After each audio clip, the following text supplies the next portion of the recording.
Israel, Lebanon మధ్య యుద్ధ మేఘాలు కమ్ముకున్నాయి. హెజ్బుల్లా నిన్న గోలన్ హైట్స్ లో చేసిన తీవ్రమైన దాడికి ప్రతిస్పందించేందుకు ఇజ్రాయెల్ సిద్ధమైంది.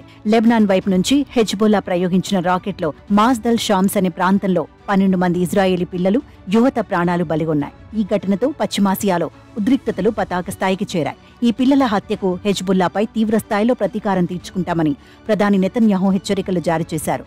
అయితే అక్టోబర్ 8వ తేదీ నుంచి ఇజ్రాయెల్, లెబనాన్ మధ్య ఘర్షణలు మొదలవగా నాటి నుంచి ఇదే హెజ్బుల్లా అతిపెద్ద దాడి. ఈ ఘటన తర్వాత ఇజ్రాయెల్ చూస్తూ కూర్చోదని నెతన్యాహు పేర్కొన్నారు. గతంలో ఎన్నడూ చూడనంత మూల్యం హెజ్బుల్లా చెల్లించాల్సి ఉంటుందని పేర్కొన్నారు.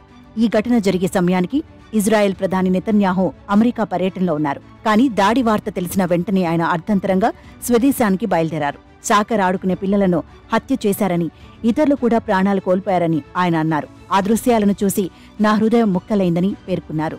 సాకర్ ఆడుతూ హెజ్బుల్లా దాడిలో ప్రాణాలు కోల్పోయిన చిన్నారుల మృతదేహాలకు నిర్వహించిన అంతిమ యాత్రలో వేల మంది పాల్గొన్నారు. గోలన్ హైట్స్లోని డ్రూస్ టౌన్లో ఈ చిన్నారుల మృతదేహాలను కడసారి వీక్షించేందుకు భారీ సంఖ్యలో జనాలు వీధుల్లోకి వచ్చారు. దీనిలో పాల్గొనేందుకు వచ్చిన మంత్రులను ప్రజలు నిలదీశారు.